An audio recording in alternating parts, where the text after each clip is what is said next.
ಜೈ ಭಾರತ್ ವಂದೇ ಮಾತರಂ. ಈ ಬ್ರಿಕ್ಸ್ ಸಭೆ ಆದ ನಂತರ ಪ್ರಧಾನಿ ಮೋದಿ ಅವರು ಈ ನಮಿಬಿಯಾ ರಾಷ್ಟ್ರಕ್ಕೆ ಭೇಟಿ ಕೊಟ್ಟಿದ್ರು. ಈ ಆಫ್ರಿಕಾ ಖಂಡದ ರಾಷ್ಟ್ರಗಳು ಭಾರತದ ಪ್ರಮುಖ ಪಾಲುದಾರರು ಕೂಡ ಹೌದು. ಭಾರತ ಹಾಗೂ ನಮಿಬಿಯಾ ನಡುವೆ ಹಿಂದಿನಿಂದಲೂ ಇವರಿಬ್ಬರ ಸಂಬಂಧ ಉತ್ತಮವಾಗಿಯೇ ಇದೆ. ಅದರ ಮುಂದುವರಿದ ಭಾಗವಾಗಿ ಪ್ರಧಾನಿ ಮೋದಿ ಅವರು ಕೆಲವೊಂದು ಇಂಪಾರ್ಟೆಂಟ್ ಮಾತುಕತೆ ನಡೆದಿದೆ.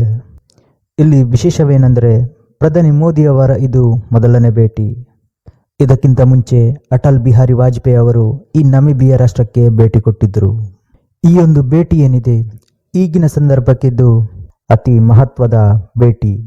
ಭಾರತಕ್ಕೆ ಯಾಕೆ ಈ ನಮಿಬಿಯಾ ಈ ಮುಖ್ಯವಾದ ರಾಷ್ಟ್ರ ಅಂತ ನೋಡುವುದಾದರೆ, ಈ ಆಫ್ರಿಕಾ ಖಂಡದಲ್ಲಿ ಭಾರತ ತನ್ನ ಛಾಪು ಮೂಡಿಸಲು ಮುಂದಾಗುತ್ತಿದೆ.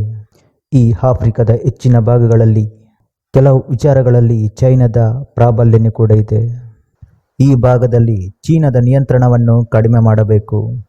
ಅದಕ್ಕೆ ಭಾರತದ ಆ ಭಾಗಗಳಲ್ಲಿ ಉಪಸ್ಥಿತಿಯು ಇರಬೇಕು.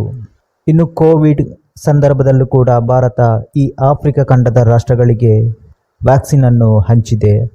ಕಷ್ಟ ಸಮಯದಲ್ಲಿ ಏನೆಲ್ಲ ಸಹಾಯ ಬೇಕೋ ಅದನ್ನೆಲ್ಲ ಭಾರತ ಮಾಡಿದೆ. ಇನ್ನೊಂದು ಮುಖ್ಯವಾದ ವಿಚಾರವೇನೆಂದರೆ, ಇತ್ತೀಚೆಗೆ ಚೀನಾವು ತನ್ನಲ್ಲಿ ಸಿಗುವಂತಹ ಈ ಅಪರೂಪದ ಖನಿಜಗಳನ್ನು ಬೇರೆ ರಾಷ್ಟ್ರಗಳಿಗೆ ರಫ್ತು ಮಾಡುವುದನ್ನು ತಡೆ ಹಿಡಿದಿದೆ.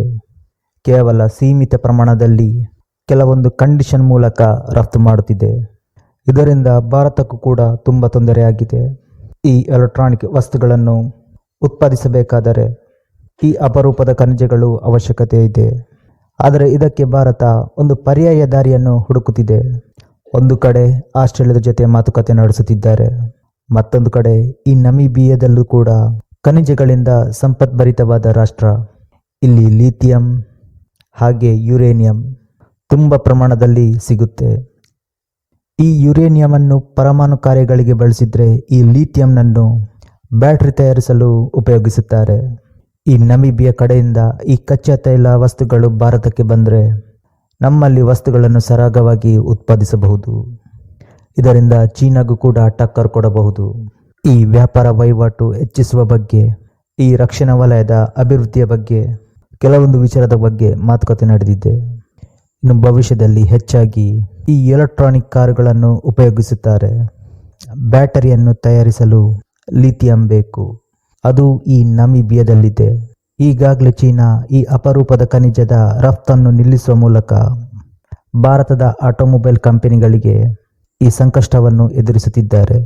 ಒಂದು ವೇಳೆ ನಮಿಬಿಯಾದಿಂದ ನಮಗೆ ಬೇಕಾಗುವಂತಹ ಕಚ್ಚಾ ವಸ್ತುಗಳು ಸಿಕ್ಕಿದ್ರೆ ಚೀನಾದ ಜೊತೆಗಿನ ಅವಲಂಬನೆಯನ್ನು ಕಡಿಮೆ ಮಾಡಬಹುದು.